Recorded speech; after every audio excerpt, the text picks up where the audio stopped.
Hallo und herzlich willkommen zu Plottertante and Friends, die zweite Ausgabe, und ich habe heute wieder einen wirklich spannenden Gast für euch und ein tolles Projekt.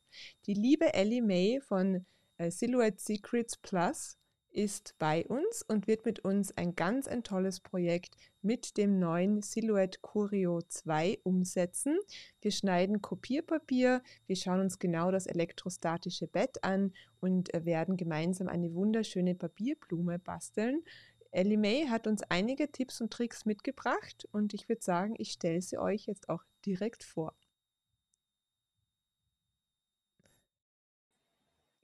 So, hi and welcome, EllyMae. I'm so happy to have you here. Uh, Thanks for having me across the world. yes, so you're my second guest, whom I have invited. I'm so excited about today. But before you explain the project that you brought for us to craft together, could you maybe introduce yourself so that everyone knows with whom we are crafting today? My name is EllyMae. I am with Silhouette Secrets Plus and also with Swift Creek Customs. You can find me on social media channels, Facebook, YouTube.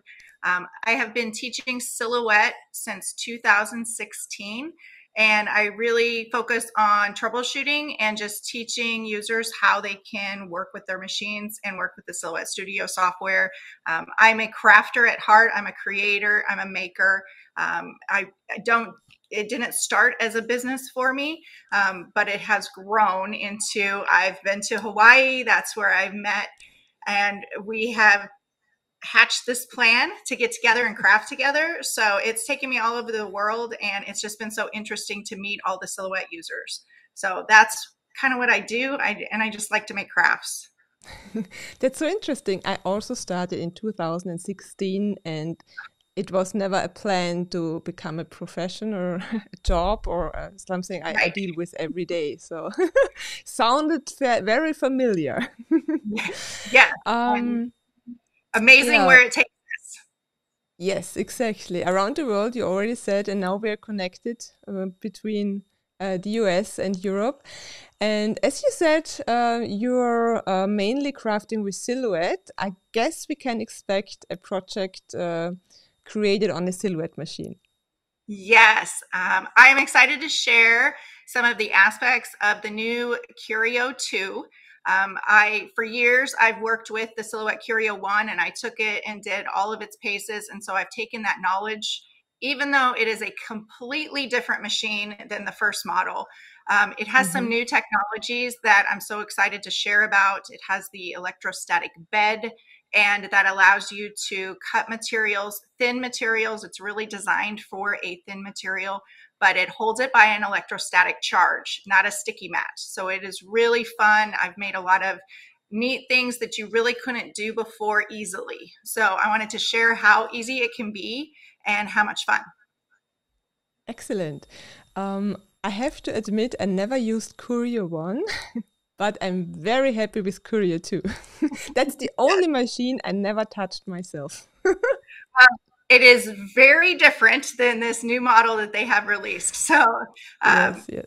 some of the knowledge transfers over, but basically it's one of those machines that you need to practice and you need to test with. And the more you do it, the more you'll get familiar with it and be able to identify when things go wrong. Exactly. So, what project did you prepare for today? What are we going to see and going to do? So it is a very simple flower design that I drew using the Flexi shapes in the Silhouette Studio software. We'll also include a link where you can grab this file to test with. But when you're testing materials, any material, it's great to start off with a basic shape. So that's what I provided for you. And then I'm going to share just a few things where you can, this is going to be a basic flower shape cut out of copy paper. Um, Hmm. it's a high quality copy paper versus the low quality fibrous. And I know our materials vary since you're in Europe and I'm in the US, and the papers are different, but I've cut vellum with it. I've cut just thin materials that tear easily when they come off a sticky cutting mat.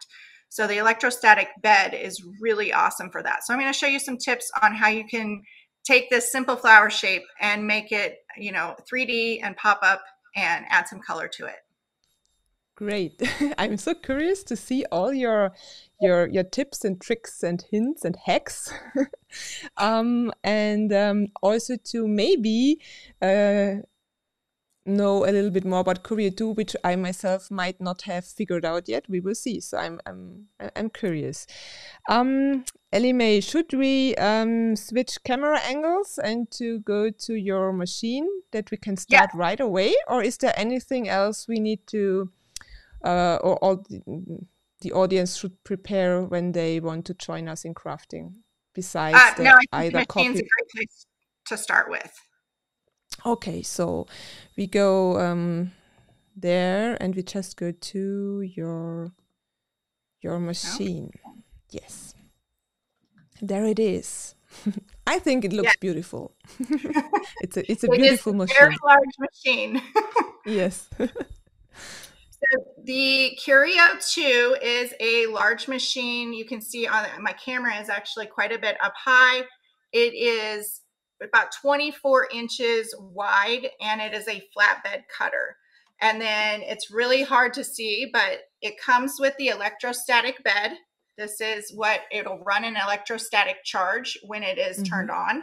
And then it has this protective sheet that is a clear layer of plastic vinyl material. It's specific to the machine. And this is what you are cutting on. So the machine builds up an electrostatic charge that holds the protective sheet in place, and then your material on top of it. If you think about it, it's kind of like rubbing a balloon against your hair, and the static electricity that builds up and the balloon sticks to your hair. That is what the machine is using in this technology to hold that material in place. So if anything breaks that charge, then your materials could move. So it's really fun to play with, and really you need to test it and practice with it. Not all materials are going to work on this flatbed. So I'm just going to reach over on the right hand side, and I'm going to turn it on, and you hold down the power button for 3 seconds. And then you're going to see the housing move and reset. So with the machine, you really need the clearance, and you don't want anything to interfere with that clearance, and you don't want anything to get into these channels that run on the machine, or it can affect your housing. So you want to make sure you have a dedicated space for your Curio. To me, it's not really ideal to have it next to my computer, but the great part is it's Bluetoothed.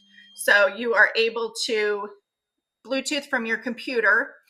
But if you are doing long projects, the machine does things like engraving or etching. If you're doing a long project, I would highly recommend plugging it in by the USB cord, because like your computer could lose that connection, and I've had that happen, and it's not fun. So and then the whole project is gone, right? So when it lost the Bluetooth connection, you will never be able to start where you stopped in the middle of the engraving or whatever process. Right.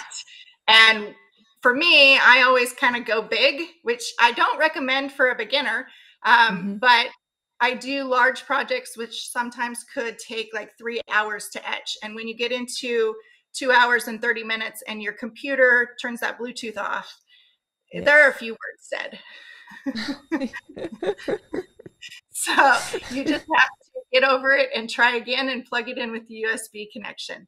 But I mean, having it Bluetooth for a cut is a nice option. So I have it usually sitting away from my desk. So with the electrostatic bed, you want to turn it on. There's a little keypad here, but it's going to be difficult to see in the lighting and with the camera angle. There's little buttons over here. Oh, maybe I can get it to show up. Yeah. There we go.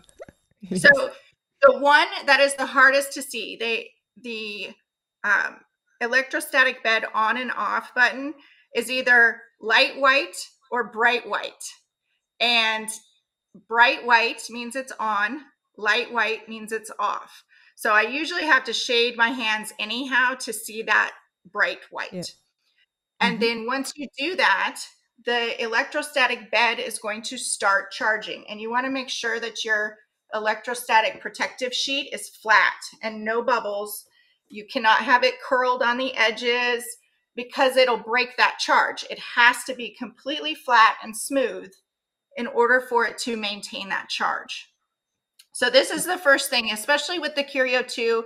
I set up my bed and my project, my material on it before I even go into the software. And then I just kind of take my hand over it and make sure that that protective sheet will not move. And you don't want to use Hulk strength, but I'm really forceful here. I'm trying to move it and it's not moving. Mm-hmm. And then what you can do, this is kind of neat, and it's not going to be something you can see easily, but just like when a balloon sticks to your hair, this is going to be the same way. So if you hold your materials down to it, it's going to kind of suck it down to that. Mm-hmm. And it's something you can feel more than you can see on camera.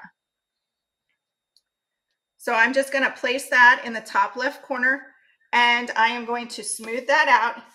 And then I'm going to let that sit there, and we can go over into the Silhouette software. While we're working in the Silhouette software, it's going to build up that charge.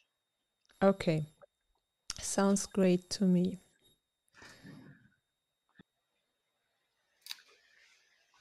Okay, can you see my screen there, Miriam? Yes, we can see the screen perfectly. Great. So I have just drawn out a simple flower shape, which will include for anybody who wants to try it, but I just used the flexi shapes on the left-hand side and then grabbed this flower shape, and I'll just demonstrate it here really quickly. You can create all kinds of shapes with it and adjust how you would like.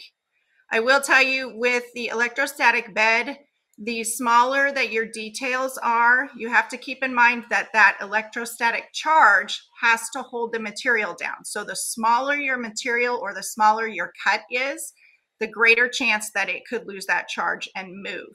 And sometimes that could ruin a project, and sometimes it just means that it shifts slightly, those little pieces come out. But with the flexi shapes, you can kind of adjust this. Now, in some cases over here in these corners, those could lift or catch when you're cutting with this. So really, the best thing you can do is practice with designs and with your materials. So I'm simply starting out with a flower shape, and I drew one, and then I just made copies and made them a little bit smaller. So we're going to be able to layer this flower shape together. And then you want to make sure with the Curio that you have your machine selected and that you have an electrostatic bed selected on the what's called the tray and the protector sheet. And that's going to show up on your screen. If I zoom out here just a little bit, you can see that it gives you kind of a mock-up of the entire machine. So we have our material placed in the top left corner, and our shapes are ready to cut. Another thing that will be helpful for your success is, because the way the electrostatic bed works and holds that charge, keeping your materials away from your design away from the edges of the material can help as well, or keeping them spaced out a little bit. If you have them too close and cutting edge to edge, there's nothing to hold that material down on the bed and maintain that charge. It's not like a strong magnet. It's just simply an electrostatic charge that is built up between two flat, smooth surfaces. Yeah. So do you have a recommended distance between two elements? So at least, like, let's say a couple of, you don't have millimeters, do you? You have inches and... inches, mostly. Not really. I think it really depends on your shapes. You can see in this design, I placed those and I just tested it to see if it would work. But if you got any closer, you have a very thin bridge here that you have a greater chance that the material is going to shift or to just break that charge in that area. So your cut may not connect. So my biggest thing is showing users how they can set it up to be the most successful. Sure, we would like to fill this entire page with a flower and cut and maximize that space. But if the cut doesn't go well, then we've wasted our materials anyhow. So to me, it's better to cut 2 pieces of paper and have it be successful than to cut 5 and none of them work. Right, you are. And that's really all there is to it. The best thing you can do, or any user, new user or experienced, is to just get in and to play with a shape and with the software and the Curio too. I've had such great success, and I'll share some of my projects at the very end of the class, but even just a simple flower you can take and turn into something beautiful. Okay, so this design's ready to cut. I'm going to come up here to the Send tab in the top right corner of Silhouette Studio, and then I simply need to, once my machine is recognized, I need to select my material. Now, the materials in the Silhouette Studio software are just a starting point. They're just a preset that worked for one person or maybe a couple people. It is not set in stone. So it's really a place for you to start testing, especially because materials vary worldwide. And Miriam may be cutting vellum that's a different weight than what I cut here in the US, or the copy paper. There are all kinds of different weights of copy paper. We have some really cheap fibrous copy paper here in the US, and that's not going to get you great results.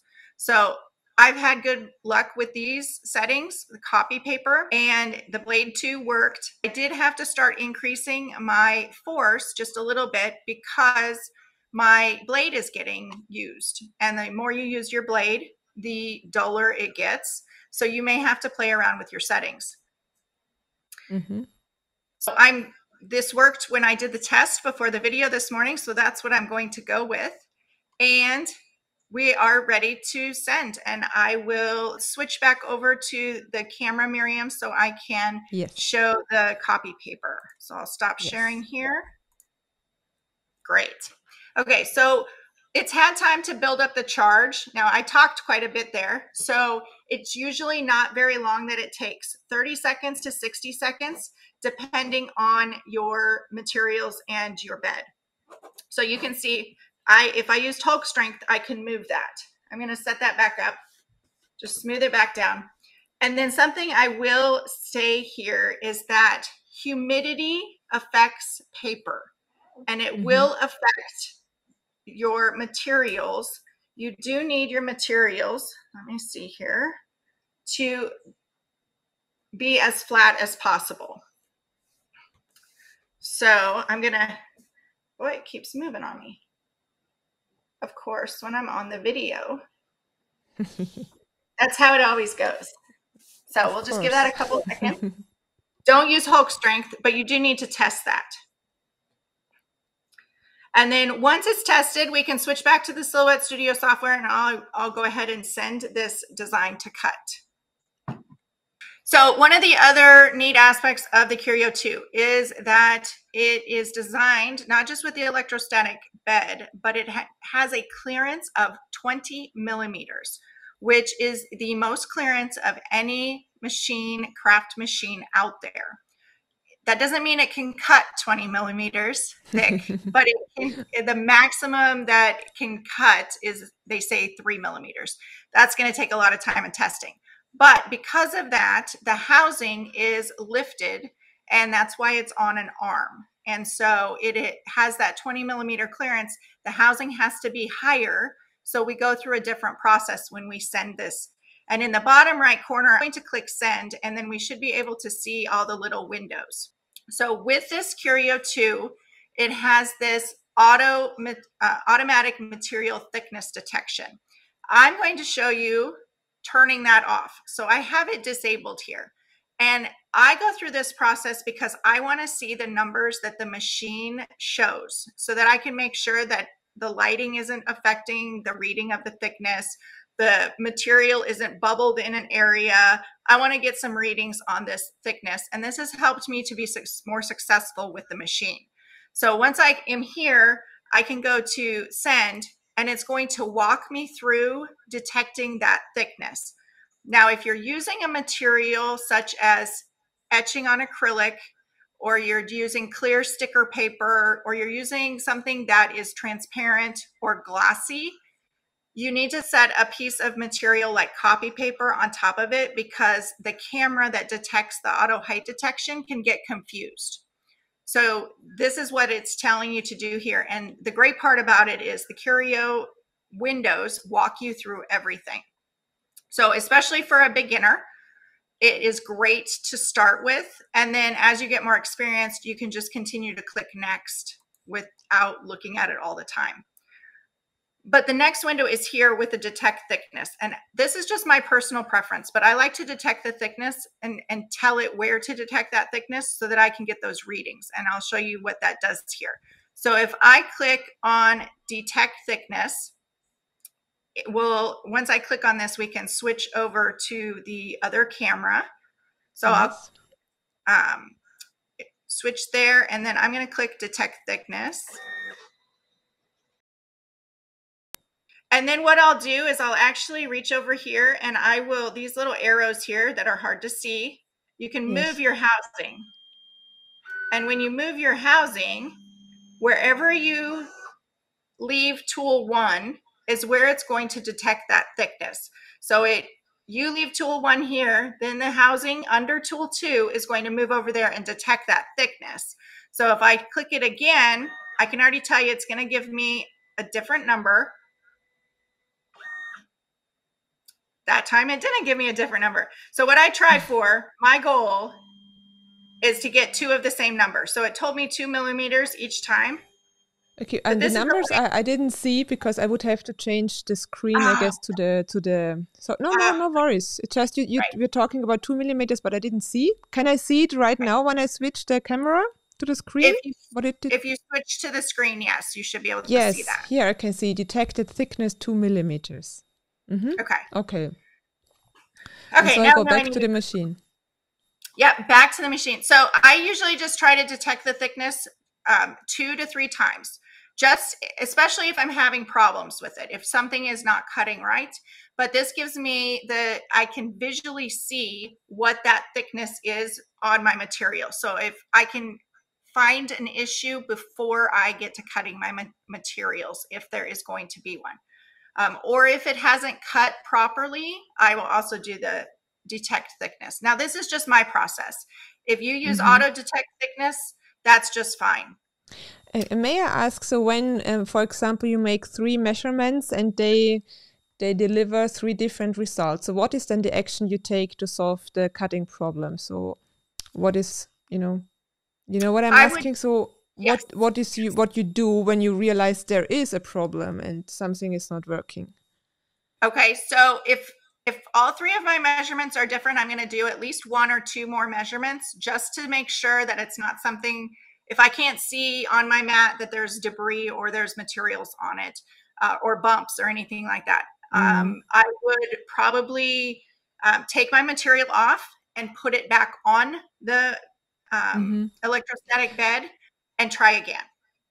So it means the different measurements just could be an indicator that it's not flat enough, or there is a bump or a air hole. And the more you use your electrostatic protective sheet, it's going to have cuts in it because you're cutting through the material. So if it may be an indicator also, if it's a well-used protective sheet, that you need to change your protective mat out. I see. So it really just depends. Also, the one thing with this Curio too, because that housing is so much higher than any other machine, lighting can affect the readout. So I found this out by shining a bright light while I was trying to record a video, and it wouldn't read the registration marks. The lighting interfered with the optical eye, which is the same technology that's the auto height detection. So if you have heavy shadows, that could interfere with the readout as well. You just want to make sure that wherever you leave tool 1 housing is where it's going to detect. Okay. And then once I have that, I'm actually just going to press a button here to return my housing. It's not technically necessary, but I like to have it start at the top left anyhow. And then if we can switch back over to the Silhouette software. It's going to just walk you through the next steps, and you can read each one of those. In the beginning, you'll want to, and I just click next. We're trying to get that changed. The way they have their instructions is kind of backwards to what a user actually does because my blade is already in the machine. So before it can detect or even start the detection process, your blade has to be in your machine anyhow. So hopefully these screens are going to change here in the future, but you would just continue to click through here.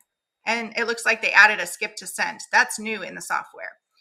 So I'm just going to continue to click next till I get to the end here. And then when I click send, it's going to start the machine. So I'm going to, if you can switch over the camera, and then I will click send, and we will be on our way to cross our fingers and hope this cuts.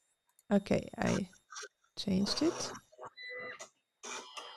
And I do have to say that the Curio 2 is a bit louder than other machines, just because of the way it's designed. And it's just going to be louder when it cuts. Yeah, but I don't think it's too loud, I have to say. I'm not really interrupted by the noise. It's more the kind of tone, this wee, wee, wee, wee, wee. It has a very high, I don't know, alien-like. Yes. And that can be attributed to just how the machine works. I mean, you have this huge housing that has to come down the 20 millimeters, which you can't see on the camera, but 20 millimeters, approximately that. And then it has to cut. And so far, so good, knock on wood. I don't want to jinx it, but you can kind of see here in some areas, well, you can't see, in those corners of the flowers, there can be just a little bit lifting or drag from your blade. So just keep a pair of detail scissors handy. So I just have this pair here just in case something goes wrong. And you can just kind of snip those corners if it doesn't cut cleanly. It's not a lost project. Yeah. So you would do this while it's cutting. So you're observing, and if it happens, you make a safety cut. Or do you stop at and the end. If it doesn't come, at the end. So once it's all done, if something goes wrong during the process and something lifts, then I would instantly come over to the right side and press the power button. That's it's a quick stop. So if something were to happen, there is a quick stop on the machine. It's the power button, and you just press it really quickly and it will pause the whole machine.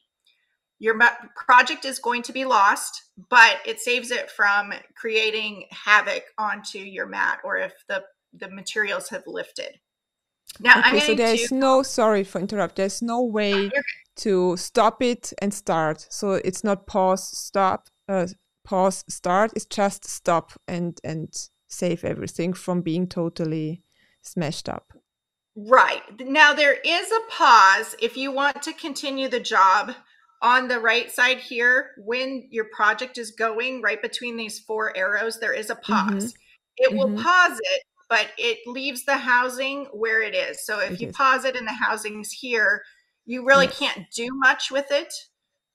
But it does pause it, and then you can unpause it and it'll continue where it was. Okay. But typically when your project's going wrong, it's lost anyhow. So the quick stop is great. And they implemented the quick stop in these new machine models because pause does take a couple seconds to recall that data. It has to finish the actual cut that it's doing. So it can take a little bit of time for it before it stops. Yeah. So let's just go ahead and peel this off. Now, it can be a little difficult to break that electrostatic charge, but we can see here, so this area caught just a little bit, but not much. You just have some of those little areas, but once I lift this up, that was the only area here that caught. But it was a tiny thing. Yep, I'll bring this closer to the camera. Once I have to break this charge here to get that to come up. But there's just one small area, and that can be easily solved with a little snip. Yes. And you have your flower. So it's not a lost project. Not at all. I mean, you have really 4 nice, beautiful parts of your flower. And the beauty is you can take it off without any problem because there is no sticky mat. This is what I really love about the Curio too. So I'll just show this. So it still has that electrostatic charge. I had to kind of peel that up. But if I bring this up here, all these pieces just fall off once that charge is broken. Mm-hmm. Just like a balloon sticking to your head, they'll stick to that. Now they're stuck to my electrostatic bed.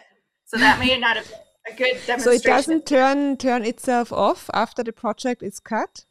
You know what? In the beginning, it did, but now they've changed it in the software and the bed stays on. Mm-hmm. Most times, not all the time. So you do have to watch. But it just still had that charge built up there. So it was holding on to that. But it's a great option for different materials. So here's an example with the copy paper. And then here are some examples with vellum.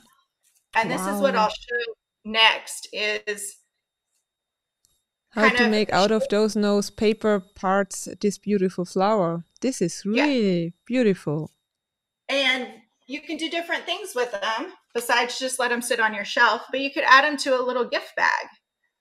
And that's something different and unique that, you know, is not what you see in the store. Exactly. So, okay, so I'll do another little show and tell here before we go to the next part of the process. But these are some of the images that I cut when testing for the class. Mm-hmm. So this is just a simple snowflake. Yes. And then here's another snowflake. And this is copy paper as well. Now, isn't that beautiful that we can cut now copy paper with no problem at all? Yes. And then our next step, I'll show you how you can take that basic copy paper and add some color to it and give it a unique look. Yes, I'm curious to see that. Yoo-hoo! Okay, I'm going to take just a second here to move my machine. So I do not want to work on top of your electrostatic bed. You don't want to store anything on top of it. And I don't want to craft on top of it. So I'm going to take just a second. I'm going to move my machine and we'll be able to put this flower together. Okay, so I've just gathered a few supplies. Now, don't be intimidated by this. I have gathered supplies for years of crafting, 20 plus years of crafting. So you can start with very, very minimal supplies to make these turn into something fabulous. So you can see I have all of these little different shapes that I've cut. Some of these were the testing before the recording. And then I just have a piece of copy paper I'm going to use to protect my surface. And we're just going to add some inks to it and shape these flowers. I have this little shaping kit. I'm not sure if it's even available over there, but there's all kinds of paper flower shaping kits, or you can even just use the tools that you have and start playing with those. Mm-hmm. Interesting. I mean, I saw already so many nice flowers and I always wanted to get deeper into that as well to create flowers. And I know that there are a lot of tools available, but I didn't know that you can buy a whole set like this. Excellent. Yeah, I was surprised too with this because I have a couple different sets that I've gathered over the years. This one I like because it's all contained in one little container, but you can see these are just little ball stylus. So you could find those, you can find them in clay making kits. So you can really utilize supplies that you may already have for all of this that I'm going to show you. Just like, you know, how we used to take, I don't know if you guys did it over there, but you take scissors and you curl ribbon with it. You run it along the ribbon to curl it. Yes.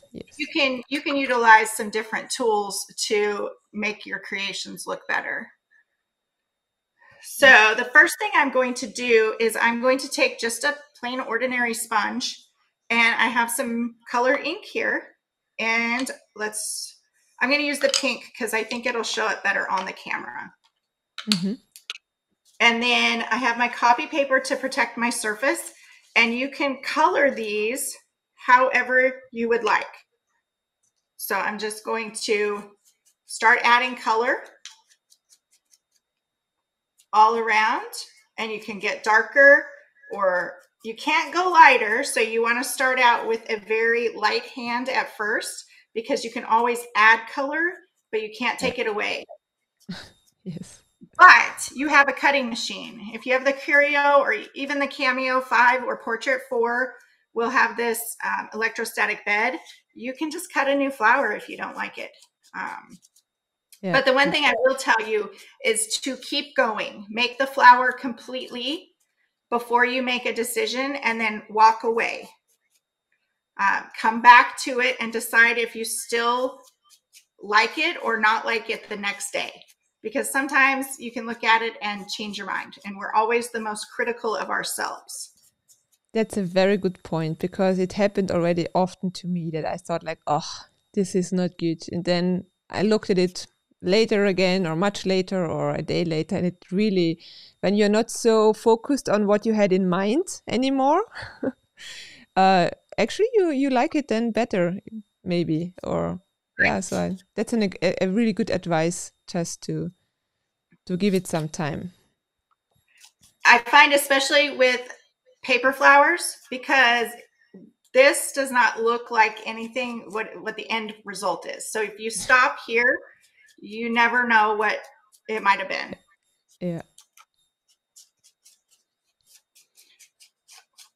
And you can keep in mind that the center of this flower is going to be covered with the other layers. So you don't necessarily have to use your ink there either. And this is all something, there's a little tiny tag right here on this, and I'll just take my scissors.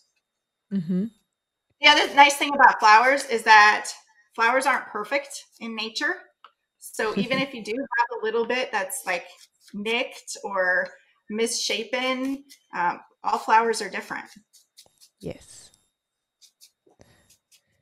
I wanted to ask what kind of ink you're using, as you're not worried at all about your fingertips. So it gets off easily, I guess. Yes, it's water-based, but honestly, it'll be on there for a couple days. Okay. So this is just Distressed Ink by Tim Holtz Ranger. I use all kinds of different inks. I'm a card maker, is how I started. And so I just have a selection. And one person that I followed before said, if your hands aren't covered with ink, did you really do anything? Yes. But I understand there are times when you don't want ink to be showing on your hands. I'm a messy crafter sometimes. So once you have it how you would like it with the color, you can always come in and add more color to it depending on what you want to do, or you can mix and match different colors. It's a flower of your choice. You can do all kinds of things to shape these flowers. So this is just, I'm going to start with the largest ball here, and I'm placing it on this foam mat that came with the, and then you can just kind of start. This is one of the things that I kind of like, if you can see it on camera. Once you start doing this, it kind of just makes it spin, and you can give your flower shape. And there's no wrong way to do this. So really anybody can make a flower, and that gives it your dimension. And then if you do that for all of your layers, do this real quick. Interesting. I haven't seen that before. And you can do all kinds of things. You could, depending on your paper weight, you can use a stylus to kind of give it veining on the back of a leaf, or a petal here, or if you're doing leaves as well, to add to your design. Just really anything, play around with it and see how, and you can see the shape kind of start to come together.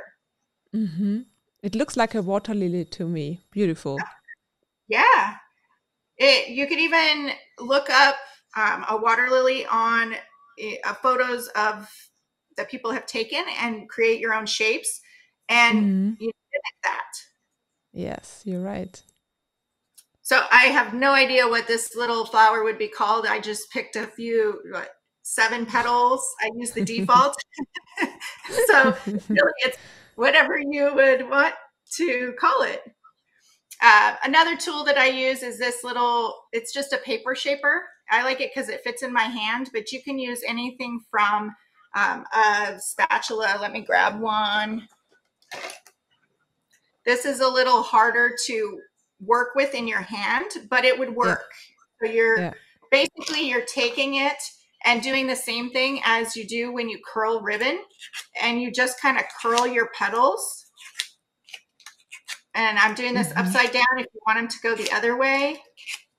But you can see that it just gives the flower a little bit more dimension and a unique look. So let me do this real quick. Do you have any other? Much more professional. No, but this tool that you're using right now, I saw already. I think I wanted to buy it once, and I'm not sure if I couldn't get hold of it back then, or what was the problem. In the end, I didn't order it, but I cannot remember. I would check again. There's a couple different ones, and I saw one now. Fisker's actually just has an orange one, which I bought because I have multiples of my tools because they like to run away and hide in safe places. And I don't know what I'd do if I didn't have this tool when I went to make a flower. It works so nice. Yeah. So then, and it just takes time. It takes time to learn the curio. It takes time to do this. It's not hard, but it is time invested into your project. Yes. It pays off, right? In the end, it looks beautiful. Yes. I'm just going to take some glue. This is a quick dry glue, but when I made the vellum flowers, I just used hot glue and a little dab, but sometimes that hot glue with the translucent paper, you can see that. So you want to be very careful. This dries clear. So I'm going to go ahead and just glue this real quick. And you don't need a whole lot. If it'll come out. There we go. And when you go to put this together, you want to stagger your petals so that you're able to see that dimension in the flower. And we'll just add this in here. And it's really up to you, whatever you want to create with. Yeah, when I think that you just took a flexi shape out of the program, and in the end, and it didn't even take long to cut it, and now to make it so beautiful. It was really a nice, fast project, right? And perfect for beginning working with Curio too. Yes, so I would suggest cutting several, like I have several here, and then you can take the process and you put several of them together at the same time if you want to, or you have your pieces ready to cut. It just depends on your workflow and what works for you. Yeah. Now I just have this simple little rhinestone. You could add anything to the center of it. You could put glue there and add little seed beads, whatever you'd like to do for that. Gives it a little bit of that center. You could even cut a center from paper and mold that as well. But there we have just a little flower. Yes, I love it. On the curio. It looks great. Cool. I'm impressed. I'm not expert on any of that, so you can do whatever you would like to. Sorry, just that you know, I switched the camera so that you know that I'm listening. And it's really every flower is going to be different. Your flower is going to look different than my flower, but it's fun to create with and to test with the curio too, and that electrostatic bed. Wow, that was really interesting, and I think everyone could learn something, or even more than just a little bit, because we really saw a lot about the Curio too, how to use the electrostatic bed, what to be careful about, and also how to assemble this beautiful flower part. So thank you very much for this. Really You're nice welcome. project. Thanks for having me. I do have additional tips with that electrostatic bed. We both saw it for the first time in September in Hawaii. So this is all new technology and all new for all of us. So, yes. And the only way you learn is to do it. So I share those tips on my website. Miriam will have the links in below the video for more information on that. I also have classes, step-by-step classes on using the Curio as well as just Silhouette in general with the machines, and we'll put that information out there, but I'm on Teachable with the classes for that. So and I answer questions. So if you ever need to find me, the Silhouette Secrets website. I really enjoyed being on here, and I'm so glad we finally were able to connect, even though it's been several months after yes, me too. meeting in Hawaii. Yes. That was very great to be able to meet in the demo room. Yes, it was really great. And as you just mentioned, I will put all your links to the video description. And in case there will come comments to the video, which I think are more meant for you to read them, I will let you know that that there are some comments. Yeah. And otherwise, I think everyone knows now where to find you. I think you will upload the file also, and I will provide it in the link as we discussed, so that everyone can use the flexi shapes. I don't even know, are they, which designer edition, or not designer, studio edition would you need for flexi shapes? Designer edition plus or business edition in order to have the flexi shape. And I really think it's so worth the software upgrades. I have a list of favorites that I use, multiple undo and redo. I don't know if you use that when you're designing, but I use it a lot. So that's a business edition feature. There's just so much you can do with the Silhouette Studio software, from a basic flower all the way up to creating, mega designs. That's true. But I always recommend at least the designer edition for being able opening SVG. This makes life so much easier and stuff, but of course, for business, all of us. It's really, exactly. Those of us troubleshooting with users, it makes it much better if you have designer edition. Okay, great. So thank you so much. Thanks everyone else for joining us, for watching, and please leave some comments. And I'm curious, maybe EllyMae, I will ask you again for another project if you wanted to. I will give you a couple of weeks time before I ask for the next one. That sounds great. I'm so glad that we were able to connect even clear across the world. Yes, me too. Thank you so much, and see you next time. Bye.